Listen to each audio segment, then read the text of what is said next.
구약성경 역대상 2장 9절에서 17절의 말씀, 다같이 말씀 한 목소리를 받도록 읽겠습니다.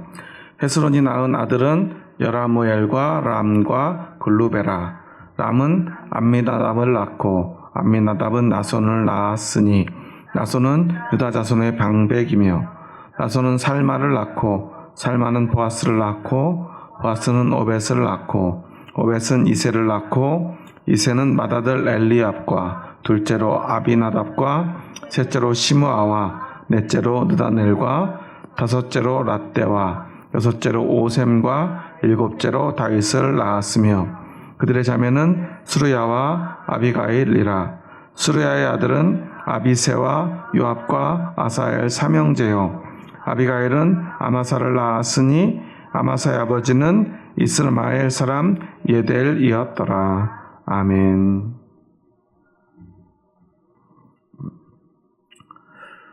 지난 시간에 우리는 유다 자손의 족보를 기록해 놓은 그 의미에 대해서 생각해 보았습니다. 너무나 부끄러운 자신들의 치부를 그들은 기록합니다. 자랑스러운 것만 아니라 부끄러운 모습까지도 하나님께서 사용하신다면 우리는 기꺼이 그 하나님의 사용하심의 의미를 기억해야 합니다. 우리가 자랑스럽기 때문에, 무엇을 했기 때문에 하나님이 우리를 부르신 것이 아니라는 사실이에요. 이스라엘 백성들의 선택, 그 선택도 하나님이 하신 것이죠. 어떤 분들은 그런 이야기를 해요. 유대인들은 세상에서 가장 똑똑하고 그들은 하나님의 백성인 선민이기 때문에, 하나님이 선택한 백성이기 때문에 그들은 세계 모든 민족보다 뛰어나다. 그들은 그래서 세계에서 가장 머리 좋은 사람들이 많고 오늘날 미국의 경제를 움직이고 세계 역사를 바꾸는 그러한 사람들이다. 그런데 사실 한국 사람들이 더 똑똑해요. 머리도 더 좋다고 그래요. 그런데 한국은 왜 세계를 움직이지 못할까요? 너무나 많은 그리스도인들이요, 유대인들에 대한 잘못된 환상에 사로잡혀 있는 것을 저는 보게 돼요. 유대인들이 똑똑해서 하나님이 선택하셨을까요? 그건 분명히 아닐 거예요. 유대인들이 그러면 착해서 선택하셨을까요? 그것도 아닐 거예요. 그들이 하는 행동들을 보면요, 그렇게 착하다고 볼 수 없어요.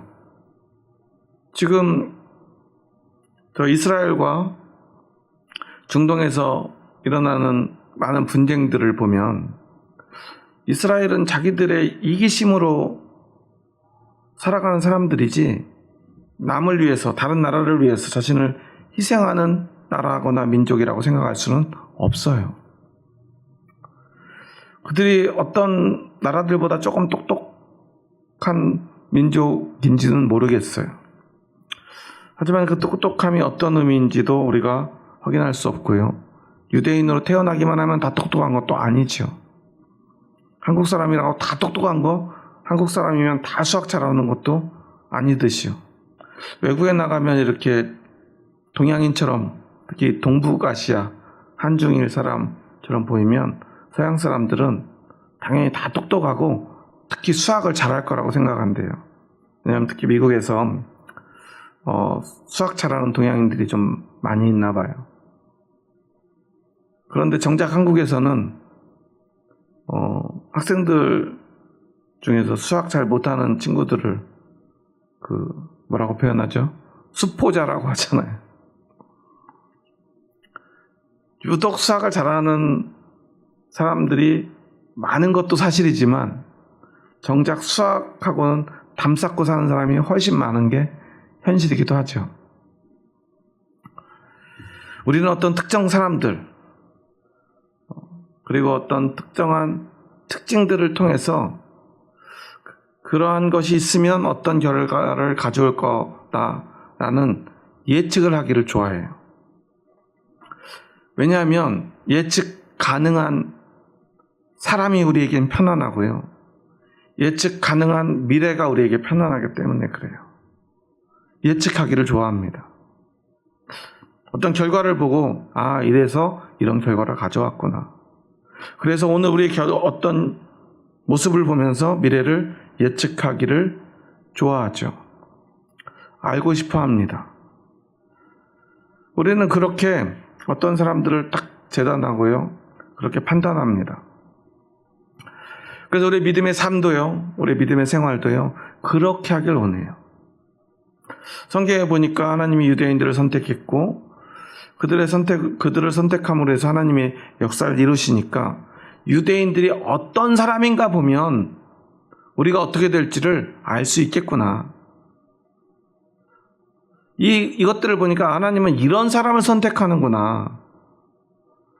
그래서 그런 사람이 되면 하나님이 나를 선택하시겠구나. 그런데 참 이상한 것은요. 하나님의 선택은 우리의 어떤 행위나 어떤 우리의 특징 이전에 하나님이 이미 선택하셨다는 사실이에요. 그렇지 않습니까? 그럼 앞으로 우리가 그렇게 살면 하나님의 선택이 뭔가 더 윤택해지고 더 풍요로워지고 더 확실해지는 것이냐? 그것도 아니죠. 하나님의 선택이 달라지거나 아니면 하나님의 선택이 더 올바르게 되는 것도 아닙니다. 중요한 것은 하나님이 선택하셨다는 그 사실을 받아들이는 게 중요해요. 그게 당사자이든 제3자이든 그게 너희든 나이든 마찬가지입니다. 믿음이라고 하는 것은 어디에서부터 시작되는가? 내가 받아들일 수 없고 이해할 수 없어도 하나님이 선택하셨다면 그것이 옳다고 믿는 것입니다. 때로는 억울할 수 있죠. 선택받지 못한 사람들의 입장에서 보면요. 선택받은 사람들의 입장에서 보면 내가 선택받을 수 없는 당위성을 주장하고 싶지요. 그렇지 않습니까? 선택받지 못한 사람 입장에서 보면요. 왜 내가 아니고 저 사람이지? 왜 잘못됐어? 그럼 누가 잘못된 거예요? 하나님이 잘못된 거죠. 그렇지 않습니까? 아니면 하나님이 실수하신 거죠. 내가 더 뛰어난데? 내가 첫째인데? 내가 더 잘했는데? 왜 저 사람을 선택했을까? 이걸 부정하고 싶어 해요. 그리고 가능하다면 그것을 바꾸고 싶죠. 반대로 선택된 사람의 입장에서는 어떻습니까? 하나님의 선택이 옳다는 것을 증명하고 싶죠. 무엇을 통해 증명합니까? 내 모습을 통해 증명하고 싶어 해요. 그래서 어떤 나의 특징과 실제 과거에 선택받은 사람들의 특징들을 동일시하기 원해요. 그래서 우리도 그와 같이 했기 때문에 이런 모습 때문에 하나님 나를 선택하지 않았을까? 네가 잘하는 게 있지만 분명히 너의 어떤 문제가 있을 거야. 내가 별로인 것 같지만 내가 괜찮은 면이 있는데 네가 아직 몰라서 그럴 거야. 이런 것을 말하고 싶어 한다는 사실이에요. 그런데 우리가 기억해야 될 것 하나는 하나님이 우리를 왜 선택하셨는지 우리는 알 수 없다는 것을 인정해야 합니다. 왜 이 사람을 선택했는지 이 사람을 선택하지 않았는지 우리는 알 수 없어요. 우리가 안다고 하는 것, 그것은 사실 내가 하나님의 마음속에 들어가야만 가능한 것이고요. 사실 더 큰 문제는 그러한 욕망 자체가 내가 하나님이 되고 싶은 마음은 아닌지, 하나님의 자리에 앉고 싶은 마음은 아닌지 우리는 생각해 보아야 돼요.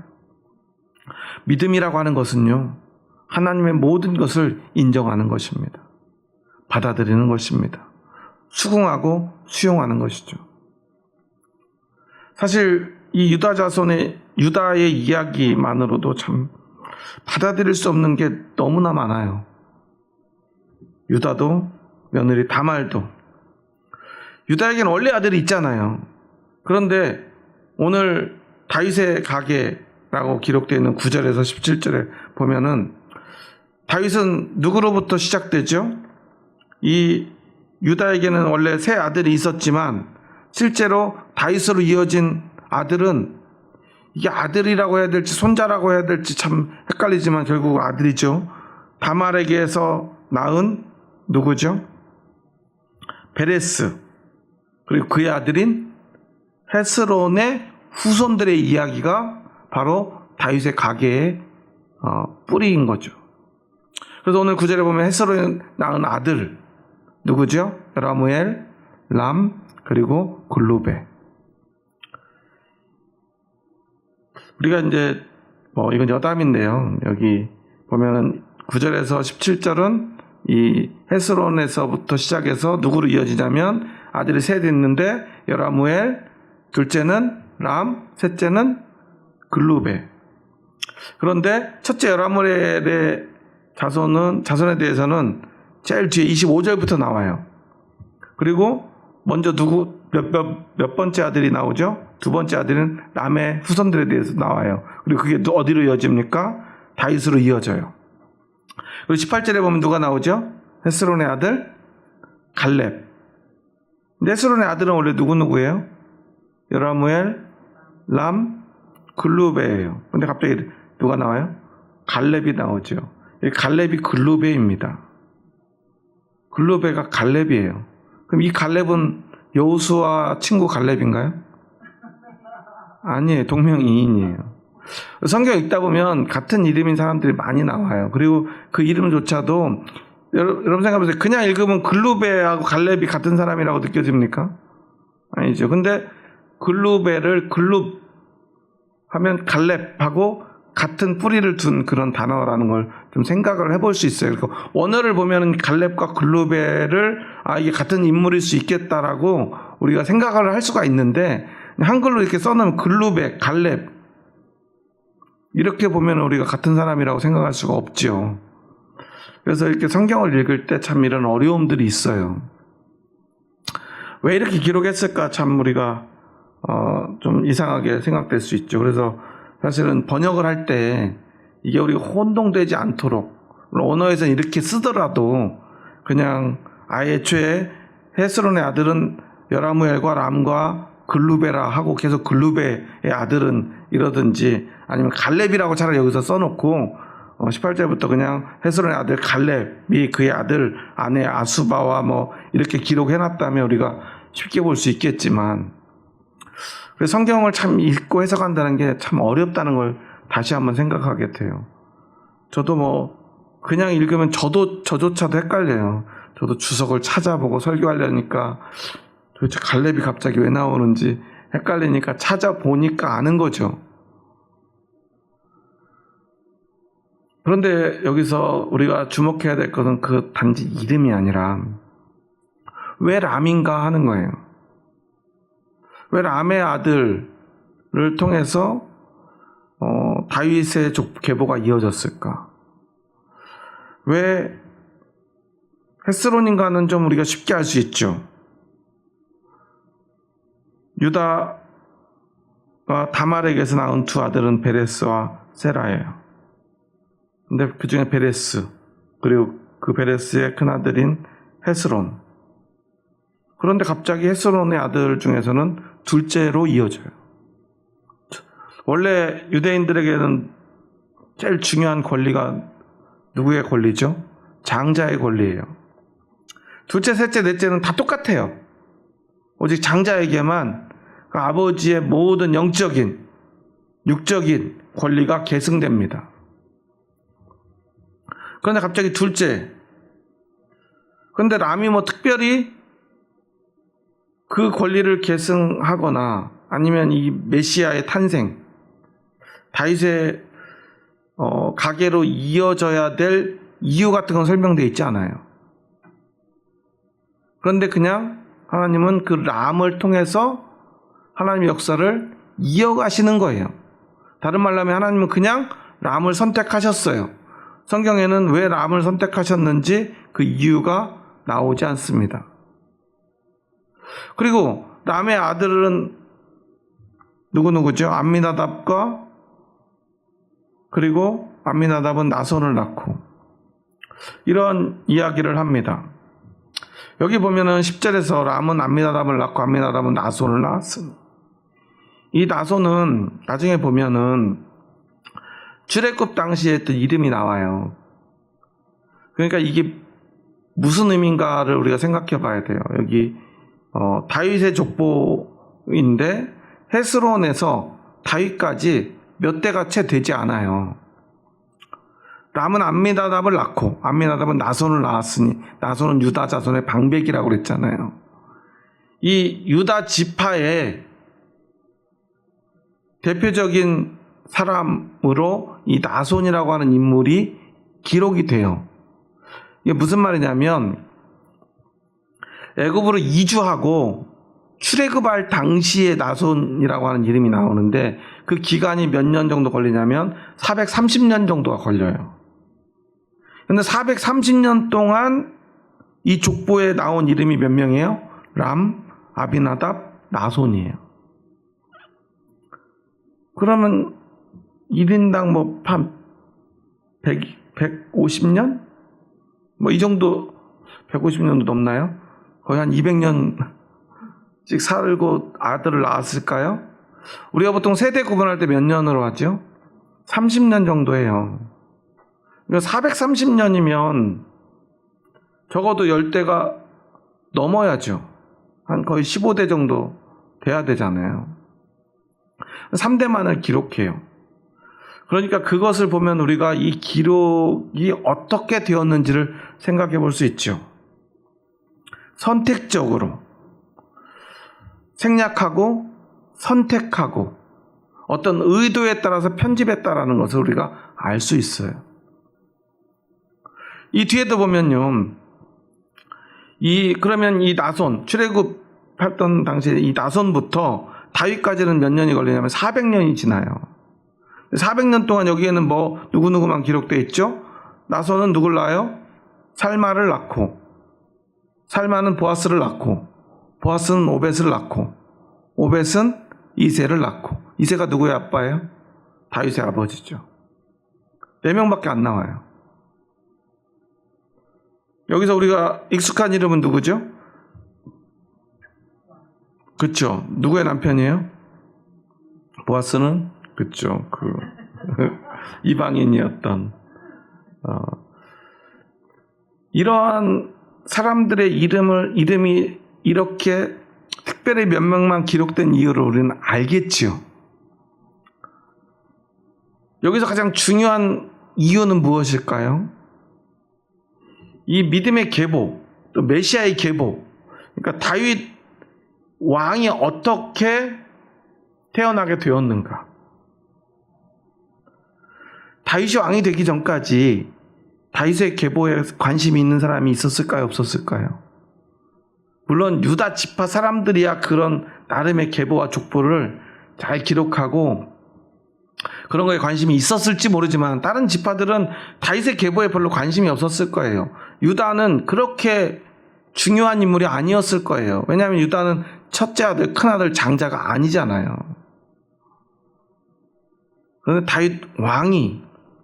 다윗이 왕이 되니까 그의 족보가 그들에게 너무나 중요해졌어요. 그런데 그렇게 중요하면 어떻게 해야죠? 하나도 빠짐없이 다 기록해야죠. 그런데 그 중요한 다윗의 계보를요, 대충 430년을 3명, 400년을 4명만 기록해놨어요. 사실 이거는 좀 어떻게 보면 북한에서는 그런 김일성 일가를 그렇게 부른다고 하더라고요. 절대 존엄이라고. 왕이라고 하는 게 그런 거잖아요. 절대적인 어떤 존엄한 인물. 그 집안의 그 이야기도 어떻게 해요? 굉장히 부풀리고요. 신화적으로 빠짐없이 잘 기록하잖아요. 그런데 만약에 그 절대 존엄의 이야기를 대충대충 이렇게 빼먹고 기록하면 어떻게 될까요? 아우지탄강으로 가지 않을까요? 그런데 그렇게 기록하고 있어요. 왜 그럴까요? 사실은 여기서 중요한 것은 단순히 다윗 왕이 아니에요. 다윗 왕을 있게 한 하나님의 어떤 선택, 어떤 섭리, 그리고 그곳에서 하나님께 선택되고 사용된 사람들의 이름이 중요한 거예요. 뭐 여기에 다 기록되지 않은 수많은 사람들을 통해서 그 믿음이, 그 계보가 이어지고 하나님의 역사가 이루어지고 있는데, 이 기록의 핵심은 단순한 그 사람 자체가 아니라 그 사람들을 어떨 때는 좀 이상해 보이고 어떨 때는 쓸모없어 보이고 순서가 바뀐 것 같고 그렇잖아요. 적어도 하나님이 창세기에서부터 약속한 메시아의 계보라면 그 정통성이 확실해야 되잖아요. 우리가 하나님을 고백할 때 하나님은 어떤 분이죠? 전지하시고 전능하시고, 저는 장로가 되지 못해가지고 그런 말 잘 못 쓰는데, 옛날에 보면 장로님들은 보면은 기도할 때 그런 어려운 말 잘 쓰잖아요. 막 전지전능 무소불위 뭐 지금 제가 기억 안 나는데 그런 말들, 참 어려운 말들을 잘 쓰시는데, 거기에서 우리가 느껴지는 느낌이 있어요. 그건 뭐냐면요, 하나님은 완벽하신 분, 완전하신 분, 그렇지 않습니까? 그렇다면 하나님은 완벽한 어떤 계보를 만들 수 있었을까요? 없었을까요? 있으셨겠죠. 하나님이 그거 못했을까요? 한 줄로 쭉 줄 세우지 못했을까요? 완벽하게 장자들로만, 뭐 이런 다말이라든지 뭐 라합이라든지 룻이라든지 이런 사람들 어때요? 다 뺄 수 있었을 거예요. 그렇지 않습니까? 근데 다윗에서 끝나는 게 아니잖아요. 다윗의 계보는 예수님으로 이어져야 돼요. 하나님의 아들이 태어나는 그 계보를 하나님이 설계하실 때 완벽하게 하실 수 없어서 이런 사람들을 선택하셨을까? 그렇지는 않았을 거예요. 오늘 이 다윗의 가계를 읽다 보면 왜 굳이 이렇게, 다윗은 이새의 몇 번째 아들이죠? 오늘 본문에 보면 7번째. 사무엘서에 보면 몇 번째 아들 나와요? 8번째로 나와요. 이것도 좀 이상한데, 뭐 그 주석가들은 그렇게 해석을 하더라고요. 그러니까 8명의 아들 중에, 그러니까 다윗의 형 중에는요 자손 없이 죽은 아들이 하나 있어요. 그래서 나름 이 역대상하는 그 믿음 안에서 완벽한 이스라엘 역사를 그 표현하기 위해서, 구현하기 위해서 그런 어떤 부분들을 다 편집하고 있는데, 그 중에 하나가 다윗이 7째 아들이 되는 거예요. 그 형은 어때요? 그 계보가 사라져 버렸잖아요. 그러니까 아예 빼버렸어요. 그래서 다윗이 갑자기 7째 아들이 돼요. 그런데 여기 이새의 아들 중에도 아들이 다윗 위로 6명이나 있잖아요. 7명이라 하더라도. 그러면 다윗이 아닌 뭐 엘리압으로 할 수 있었어야 되지 않습니까? 그래서 어떤 분들은 그렇게 생각할 수 있죠. 어쩌면 다윗이 7번째 아니면 8번째이기 때문에 그 앞선 족보들에도 그런 어떤 부족함? 첫째 아들이 아닌 것은 무조건 다 부족한 거예요. 그리고 그들에게는 그 혈통과 적통이 너무나 중요했어요.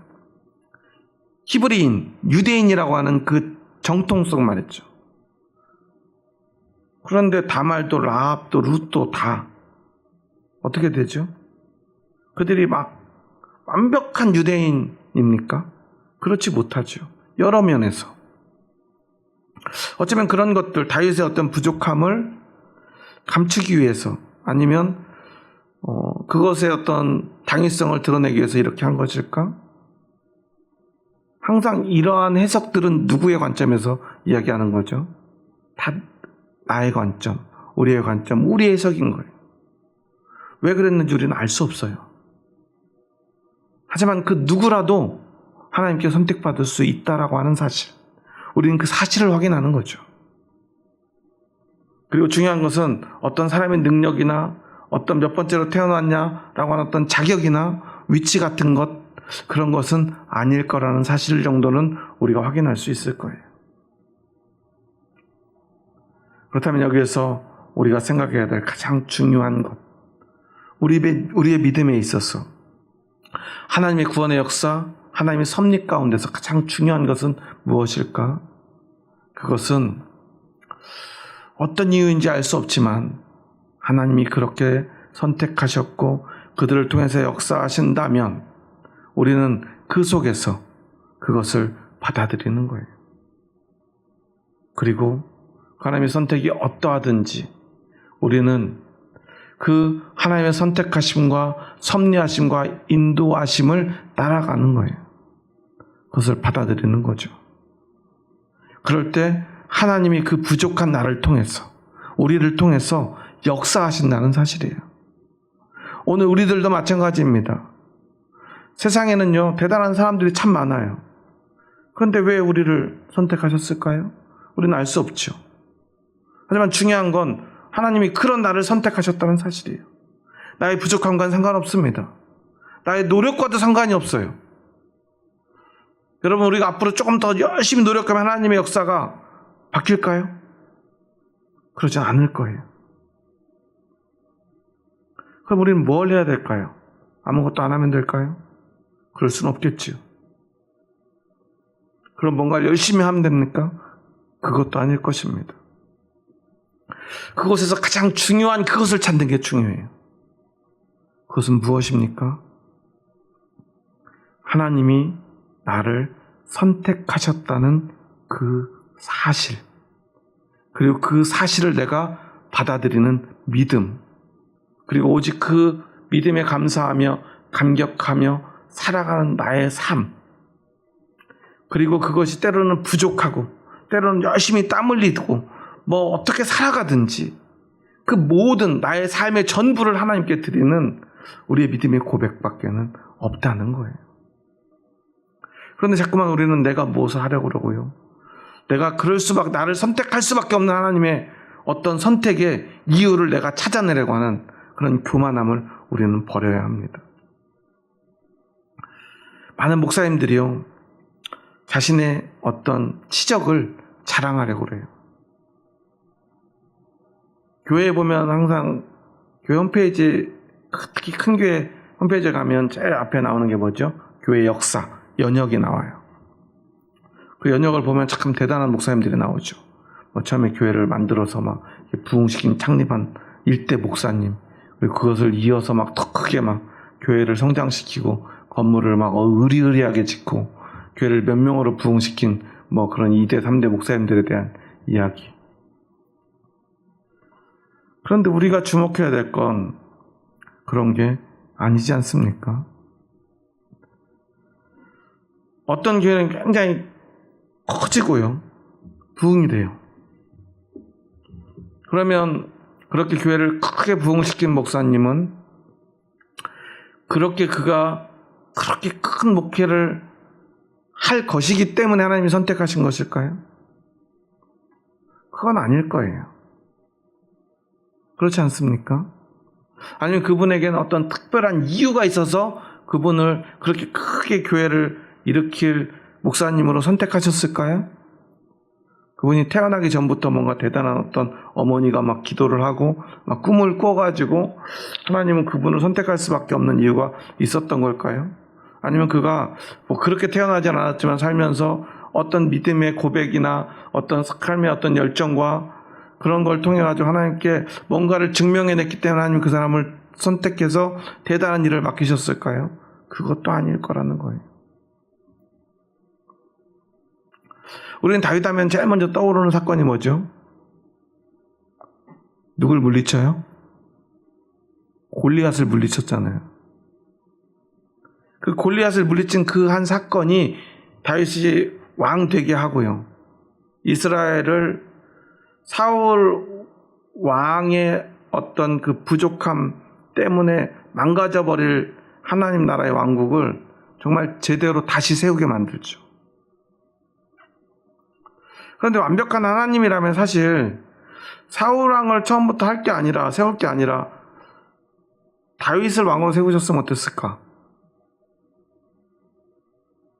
또는 이런 생각을 해볼 수도 있어요. 예전에 제가 했던 생각인데, 원래 하나님은 처음부터 다윗 왕을 통해서 그 왕국을 만들 생각이셨는데 백성들이 너무 조르니까 시기가 좀 안 맞아가지고 어쩔 수 없이 사울 왕을 먼저 세워놓고, 너 내가 이럴 줄 알았다 너희들, 근데 보니까 어때? 다시 다윗 왕으로 바꾼 것은 아닐까? 사실 그러잖아요. 사울 왕의 계보는 한 대에서 끝나고 다윗 왕에서부터 그 이스라엘 왕의 계보가 다 끝까지 이어지잖아요. 물론 지금까지 이어지는 건 아니지만요. 그러니까 원래 계획은 다윗이 아니었을까? 근데 이것도 다 우리의 생각일 뿐이에요. 사실 하나님은 하나님 나라에 하나님 아닌 어떤 왕도 원하지 않으셨죠. 하지만 우리의 부족함 속에서도 하나님 우리가 원할 때 왕을 주시고요, 사울 왕도 세워보시고요, 다윗 왕을 세우고요, 다윗 왕의 아들들, 그렇게 다윗 왕과 같은 왕은 하나도 안 나왔죠. 지혜의 왕이라고 하지만 솔로몬도 다윗 왕에 비하면 얼마나 부족한지 모릅니다. 사실 다윗 왕조차도 부족했고요. 중요한 건 그 모든 것 속에 하나님이 그들과 함께 하셨다는 사실, 이유를 모르지만 다윗을 선택하셨다는 사실, 그리고 그 모든 것들, 이 부족함들 속에서 이유를 알 수 없는 순서가 뒤바뀌고 사람이 바뀌고 그 부족한 사람들도 사용하시면서 끝끝내 하나님이 포기하지 않고 예수님을 그 계보 속에서, 그 섭리 속에서 우리에게 보내셨다는 사실. 그래서 그 예수님을 통해서 우리는 구원의 길, 그 길이 닫히고 구원의 문이 열리고, 오늘 우리는 다시 한번 다윗 왕도 경험해 보지 못한 그 구원의 섭리 가운데 우리가 부름받았다는 사실이에요. 예수님을 믿을 수 있도록 은혜 받았다는 사실이에요. 선택받았다는 사실이에요. 그 선택은요, 다윗 왕도 경험하지 못한 거예요. 물론 다윗 왕은요, 믿음으로 아직 오시지도 않은 예수님을 그가 고백하죠. 메시아로. 그게 얼마나 기적 같은 일입니까? 그가 대단하고 위대해서가 아니에요. 하나님이 그에게 계시하셨기 때문일 것이라고 저는 믿어요. 그래서 다윗 왕은요, 아직 오지도 않은 메시아, 그리고 더군다나 생각해보면 자신의 후손이죠. 쉽게 말해서 다윗의 손주뻘 되는 한참, 그게 예수님이잖아요. 그런데 그를 메시아로 고백해요. 주인이라고 고백해요. 그것은 무슨 다른 말로 설명할 방법이 없어요. 오직 믿음 외에는 말이죠. 그러니까 이 모든 사람들의 기록의 그 목적은 오직 그 믿음뿐임을 우리는 기억해야 합니다. 오늘 여러분에게는 믿음이 있습니까? 믿음이 있다면 우리는 이 알 수 없는 그 모든 삶의 현상들을 하나님의 섭리로 받아들일 준비가 되어 있어야 합니다. 세상이 마음에 들지 않고요, 내 삶이 마음에 들지 않아도 그것이 하나님의 선택임을 우리는 받아들일 수 있어야 한다는 거예요. 유다 자손의 계보, 다윗의 가계, 그 모든 것 우리가 이해할 수 없는 것 투성이입니다. 하지만 하나님이 그렇게 섭리하시고 인도하셨다는 사실을 우리는 믿어야 합니다. 오늘 우리의 삶도 내 마음에 들지 않을 것입니다. 이제까지의 과정도, 오늘의 나도, 앞으로 어떻게 될지 모르지만 미래가 보이지 않는 우리의 삶도 내 마음에는 쏙 들지 않아요. 하지만 진짜 우리에게 믿음이 있다면, 이런 나를 선택하신 하나님의 선택도, 이러한 삶을 오늘 나에게 주시는 하나님의 섭리도, 우리는 그것을 그 있는 그대로 받아들일 용기가 필요합니다. 하나님이 하신 것이라면 그것이 옳다고 믿는 것입니다. 악한 자가 득세하고요, 선한 자가 억울한 일을 당하는 그러한 삶 속에서도 우리는 하나님이 살아계심을 믿는 거예요. 결국 누가 승리하죠? 하나님이 승리하십니다. 우리는 그것을 믿는 것입니다. 이유를 찾는 것이 아니라, 어떤 것이 옳다 그러다 말하는 것이 아니라, 그래서 이것이 더 옳은 거라고 해석하는 것이 아니라 하나님이 역사하심을 믿는 것입니다. 그리고 그것을 우리가 수용하는 것, 그것이 믿음입니다. 여러분은 하나님이 선택하셨고 하나님이 섭리하신다면 그것이 무엇이든 받아들일 준비가 되어 있습니까? 그것을 인정할 준비가 되어 있습니까? 그것을 따를 준비가 되어 있습니까? 그것이 진짜 믿음입니다. 그런데 너무나 많은 자칭 그리스도인들이요, 하나님의 인도하심을 따를 생각하기보다 자신을 자랑하기 바쁘고요, 억울함을 토로하기 바쁘고요, 자기 위주로 모든 것들을 해석하기 바쁩니다. 하지만 믿음은 그런 것이 아닙니다. 모든 것 하나님께 맡길 수 있는 용기를 가지는 것입니다. 물론 거기서 우리가 주의해야 될 것은 하나님이 하신 모든 선택과 인도하시는 섭리를 받아들이는 믿음과 용기가 아니라 모든 것을 하나님 탓하는, 그러한 믿음 아닌 것을 믿음이라고 착각하는 거짓 믿음에 빠지지 말아야 된다는 거예요. 내가 잘한 건 내가 잘한 거고요, 잘못된 건 모두 하나님이 실수하신 것처럼 하나님 원망하고요, 하나님 탓하는 믿음을 진짜 믿음이라고 착각하는 사람들이 있어요. 성경을 볼 때도요, 우리가 믿음 생활할 때도요, 그 왜곡된 신앙들이 우리를 망가뜨립니다. 근본적인 신앙에 보면요, 이 성경은 하나도 오류가 없다고, 글자 하나도 1.1획도 틀림이 없다고, 1.1획도 틀림이 없다라고 하는 것의 핵심은 이 글자가 아니에요. 하나님 자신이고 하나님의 섭리하심이죠. 그리고 무엇보다 하나님의 약속입니다.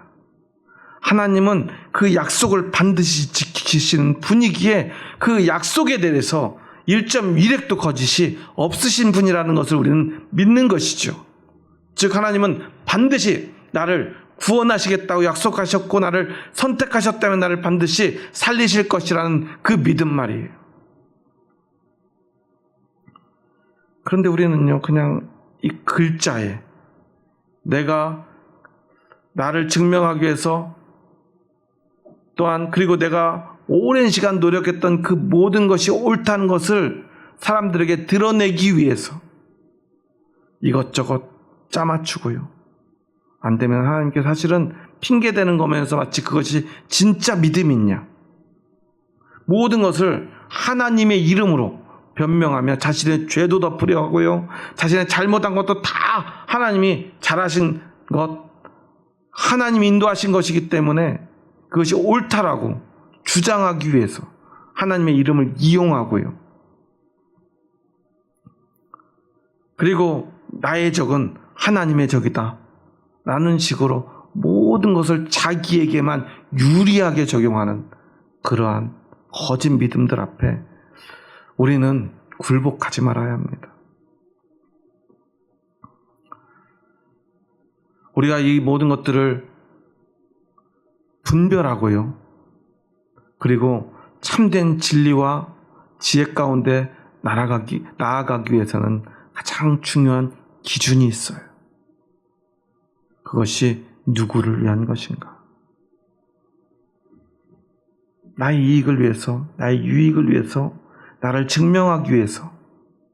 이 모든 것들의 핵심은 뭐예요? 나지요. 우리이고요.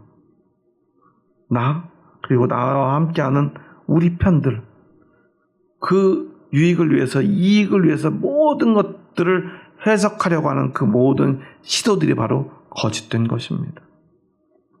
우리는 오직 하나님을 위하여, 물론 너무나 많은 교회들이요, 오직 하나님을 위하여 라는 미명하에 자기들과 자신의 조직들과 교회들을 위해, 교회라는 이름으로 얼마나 많은 거짓말들을 하고요, 얼마나 많은 사람들을 핍박하고요, 그렇게 오직 자신들의 유익만 위해 살면서 하나님의 이름을 빙자했는지 모릅니다. 오늘 우리는 그것에서 벗어나야 합니다. 그리고 그런 모든 것들을 우리가 분별하기 위해서 오늘 우리는 성경에 기록된 원리, 그리고 이렇게 역사하시는 하나님의 섭리의 의미를 깨달아야 돼요. 하나님 어떤 특정 피부색을 가진 사람, 장자라고 하는 어떤 자격을 가진 사람, 할례를 행한 사람들이라고 하는 유대인들이 그렇게 자긍심을 가졌던 어떤 상징들, 그 어떤 것도 하나님의 선택의 기준 아님을, 자신이 당연히 구원받아야 될 이유가 아님을 우리는 기억해야 돼요. 온전히 그 모든 것이 하나님의 은혜뿐임을. 우리의 기준은 이거밖에 없습니다. 모두가 죽어야 하고 모두가 망해야 하지만 그 중에 그래도 하나님이 살 길을 내어주신 특별히 선택된 사람, 그렇게 구원받은 사람, 그것이 바로 나라는 사실. 그럼 우리가 할 수 있는 것은 하나밖에 없죠. 바로 그 은혜에 감사하는 것뿐입니다. 감격하는 것뿐입니다. 그래서 우리가 세상에 나아가서 자랑할 것도요, 내가 한 것이 아니죠. 하나님이 나에게 그런 은혜를 주셨어. 당신에게 아직 그 은혜가 가지 않았다면 그것이 너무 마음 아프고, 왜 그런지 나는 알 수 없지만 지금이라도 그 하나님의 선택의 은혜가 당신에게도 갈 수 있다면, 내가 원하는 것은 오직 그것뿐이라고 우리는 말하는 것입니다. 그거밖에 우리가 말할 수 있는 것이 없습니다. 우리가 복음을 전한다는 것은요, 그 은혜를 전하는 거예요. 그렇지 않습니까? 우리가 나를 뭘 자랑할 수 있습니까? 우리를 무엇을 자랑할 수 있습니까?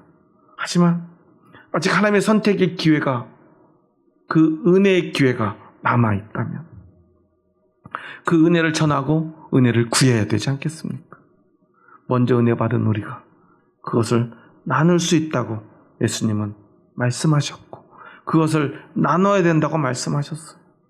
그러면 우리는 그것을 전하고 나누면 되는 것입니다. 그러기에 우리가 나가서 복음을 전하는 건요, 좀 불편하고요, 또는 부끄러운 일 아니라는 사실이에요. 그런데 우리가 그것을 진짜 은혜로 받지 못하기에 우리는 전도할 때 늘 부끄러워하죠. 불편해하죠. 왜냐하면 진짜 은혜를 전하지 않기 때문에 그래요. 그냥 의무감으로, 사명감으로 하기 때문에 그렇습니다. 하지만 진짜 하나님이 나를 구원하신 것, 그리고 또 누군가를 구원하실 것이 모두 죽을 수밖에 없는 세상에서 하나님이 나에게, 그리고 또 누군가에게 알 수는 없지만 주시는 선물이라는 것을 우리가 진짜 믿는다면 우리는 진짜 기쁨으로, 감격으로 그 복음을 들고 세상에 나아갈 수 있지 않겠습니까? 그리고 내가 정말 사랑하는 사람들이 아직 믿지 못하고 하나님께 선택받지 못하고 그 은혜 가운데 있지 못하다면 우리는 그것을 아파해야 되지 않겠습니까? 마음 아파하고 속상해하고 그것을 힘들어야 되지 않겠습니까? 우리의 삶의 모든 기준이 그것으로 바뀔 수 있어야 합니다. 그것만이 믿음입니다. 그런데 오늘 우리는 무엇을 위해 살아갑니까? 그냥 먹고 살기 위해 버는 돈을 위해서, 조금 더 높은 자리에 가기 위해 아둥바둥하는 그 노력을 위해서 오늘 살아가면서, 때로 하나님이 돈을 주시면 그것에 감격하고요, 승진시켜주면 그것에 감사합니다. 우리가 그래야 됩니까? 다윗이 과연 그랬을까요? 십자가 지신 예수님이 그런 나를 바라본다면 어떤 마음일까요? 오늘 우리는 오직 하나님의 은혜만을 위해서 살아가야 할 것입니다. 그것이 믿음의 전부입니다. 오늘 다윗의 가계를 통해서 오늘 참 믿음의 의미를 가슴에 새기고 오직 믿음만을 위해 살아가는 저와 여러분 될 수 있기를 주님의 이름으로 축원합니다. 기도하시겠습니다. 하나님 감사합니다. 저희 부족하고 연약한 자들,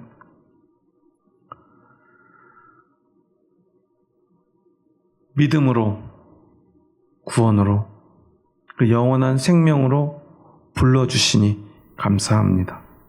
오늘 그 하나님의 은혜가 나에게 찾아왔음을 고백합니다. 오직 하나님의 선택이고 하나님의 섭리임을 고백합니다. 왜 그랬는지 우리는 알 수 없습니다. 하지만 하나님이 나를 선택해 주셨다는 그 사실, 그것에 우리는 감사하고 감격할 수밖에 없음을 고백합니다. 누구에게 내가 이래서 하나님이 나를 선택했을 거야 라고 우리는 자랑할 자격이 없습니다. 아니면 어떤 이유 때문에 하나님이 나를 선택하셨다고 우리가 증명할 방법도 없습니다. 하지만 단 하나 우리가 고백할 수 있는 것은 하나님이 나를 선택하셨다는 그 변함없는 사실, 그 사실을 우리는 믿음으로 고백할 뿐입니다. 그리고 그것이 내 삶의 가장 큰 기쁨, 아니 유일한 기쁨이며 감격이며 감사임을 고백합니다. 그리고 오직 우리는 그 은혜만을 자랑할 수밖에 없는 하나님의 백성이고 예수님의 제자임을 고백합니다. 세상의 어떤 순서도, 세상의 어떤 자격도, 세상에서 가진 어떤 물질도 그것을 대신할 수 없음을 고백합니다.